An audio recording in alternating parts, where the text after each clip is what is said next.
Title: How did paper money replace gold? Part 1. The Age of Gold. Humanity's first universal currency. They say civilization began with fire. They're wrong. It began with gold.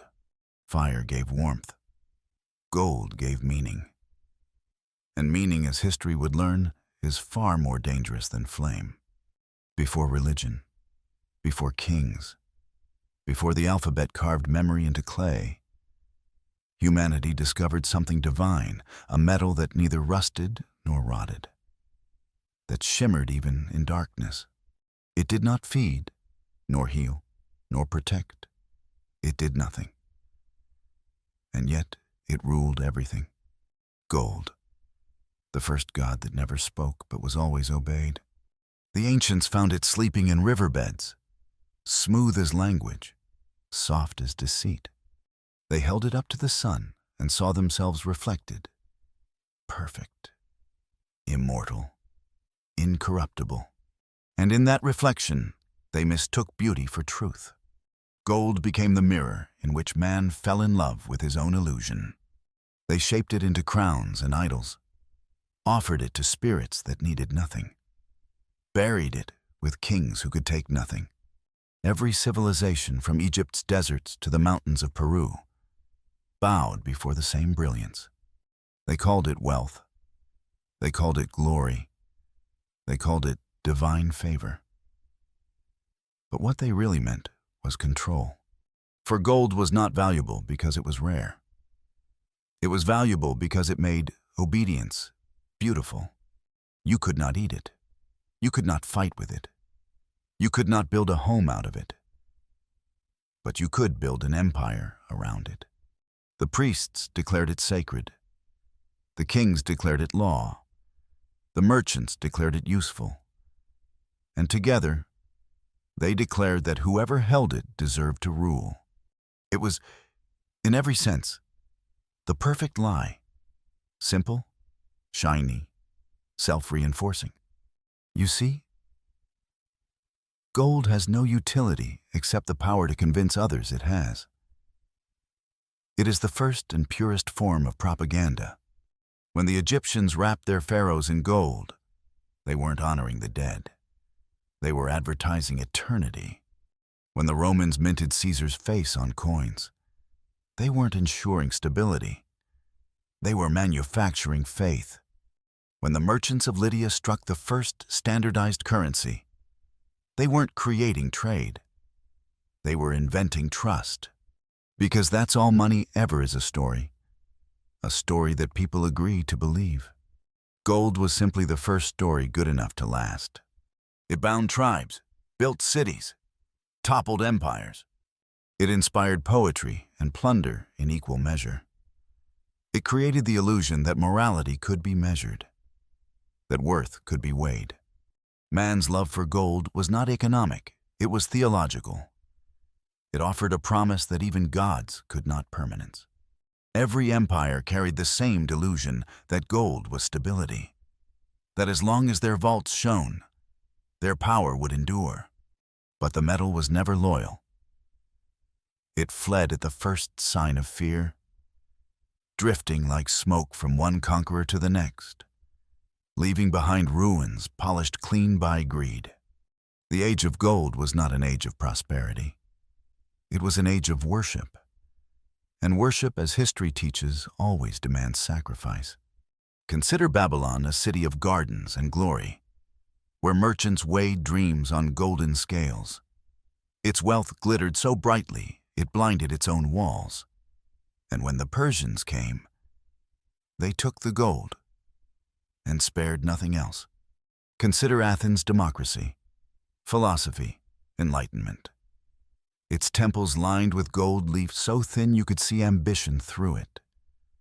When war emptied the treasury, they melted their gods to fund their armies. When the war ended, their gods never returned. Consider Rome, that eternal machine of conquest. Its legions marched for gold. Its citizens prayed for it. Its emperors drowned in it. And when the mines ran dry, Rome ran out of faith. Civilizations did not rise and fall because of gold. They rose and fell because of what they believed gold could make them: powerful, immortal, exempt from consequence. The irony, of course, is exquisite. Gold was supposed to be pure, immune to corruption, yet everything it touched became corrupt. In its presence, justice bent. Loyalty broke. Love became a transaction. Even gods were priced. The priests who condemned greed collected offerings in it. The conquerors who spoke of glory demanded payment in it. The scholars who warned of its dangers still longed for its gleam. It was the perfect parasite feeding on faith, rewarding deceit, never blamed, always worshipped, and humanity, enslaved by its own invention, called that slavery civilization. We measure progress by what we build, but in truth, every step forward was paved in gold. And every empire that dared to build too much eventually built itself into ruin. You can trace it like a vein through history's corpse, from the temples of Thebes to the palaces of Madrid, from the Incas' sun-drenched altars to the dim vaults beneath London. The same glittering thread weaving triumph and tragedy together. It financed exploration and extermination, faith and famine, cathedrals and chains. When the Spaniards crossed the Atlantic, they did not search for new worlds. They searched for old gold. They found it, took it, melted it, and named the slaughter progress. The Aztecs and Incas, who had worshipped the sun as god, watched as the sun was stolen, melted down into coins stamped with another man's face. Gold had become not just a metal, but a theology of possession. It taught mankind the first universal commandment: if it glitters, it must be mine. And so, the world learned to mine itself. Mountains were gutted, rivers poisoned, civilizations erased, all for the promise that enough gold could make life eternal. It never did, but it made the illusion of eternity profitable. By the time Europe entered its Renaissance, gold had already conquered the imagination. Painters gilded saints not out of devotion, but out of habit. Merchants counted salvation in coins, and kings weighed legitimacy by tonnage. Even love had an exchange rate. When Cortés burned his ships in Mexico, he wasn't committing to conquest. He was committing to debt. Every empire was, at heart, a gold-backed loan from history, and history always collects. The age of gold was an age of masks. Civilization on the surface, hunger underneath. Behind every monument stood a mine. Behind every throne, a ledger. Behind every prayer, a price.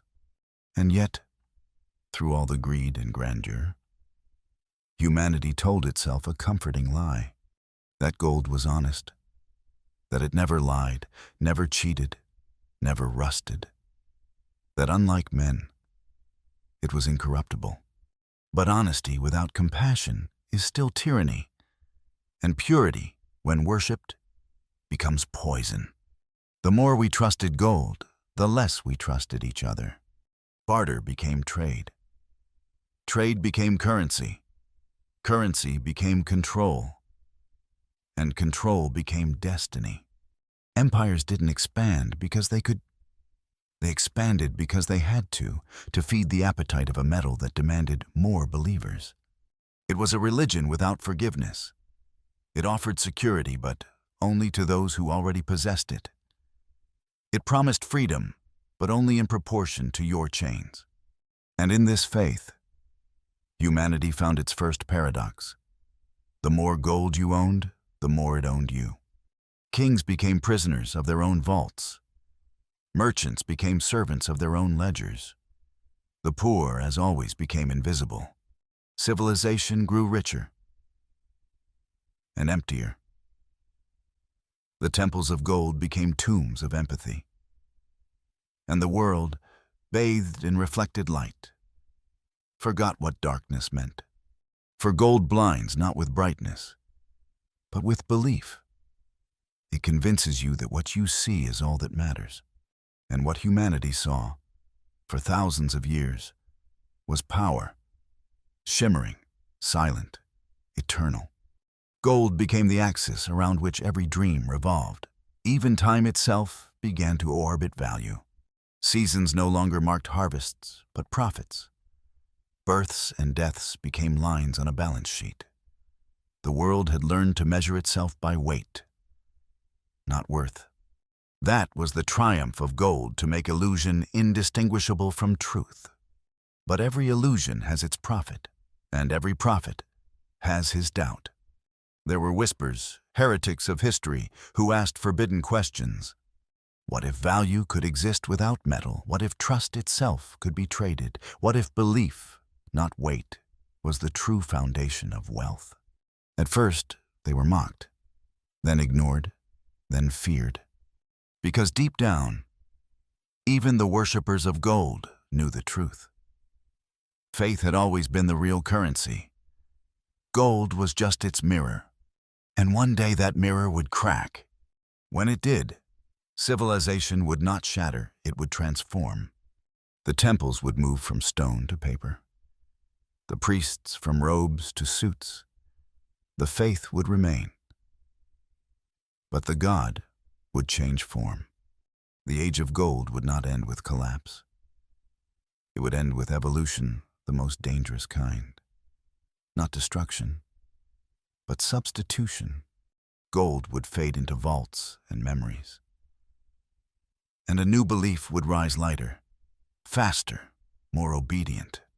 Paper? But that is another chapter. For now remember, this humanity's first universal currency was not gold itself, but the belief that something outside of us could define what we are worth. That belief built pyramids, launched ships, enslaved continents, and still echoes in every market ticker and digital ledger today. We like to think we've outgrown the age of gold. We haven't. We've merely replaced its shine with screens. The reflection remains, because in the end, the oldest truth of all endures. Man does not own gold. Gold owns man.